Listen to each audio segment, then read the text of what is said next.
So the generation of Jesus was going to pay for all the persecution of the prophets and killing and beating and whatever they did to the prophets leading up to Jesus. And it's all culminating in Jesus himself, the greatest of prophets, the Messiah, the one who all the prophets pointed to, and here the leaders are about to kill him. So they're going to answer for all in that generation in 70 AD when Jerusalem will be destroyed. And we see the corruption building here in Jerusalem, corruption so bad that they would kill the best man ever to live, the man God, Jesus, the Messiah, the one that their whole religion was bound around.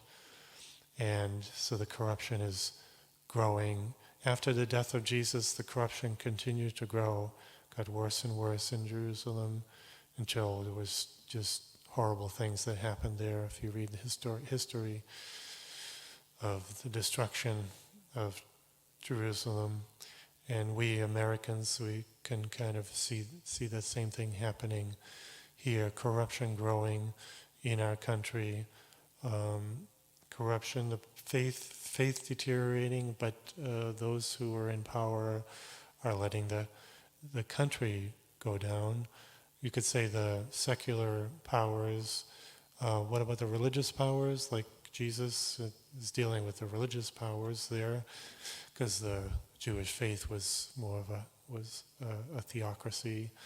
But here in America, we are a beacon to the world, being the greatest nation. We are a nation of faith. The people in Europe say Americans are very religious. But we Americans see the deterioration of our own faith, how our new generations, people aren't going to church. We can all point to members of our own family who are not going to church anymore, as hard as we try to help them to come back or to maintain the faith. But so things are building, and what do? We cling to our faith, make our faith stronger and stronger, and we expect to suffer with the guilty. We suffer with the sinners, and we're ready for that. But we pray for that strength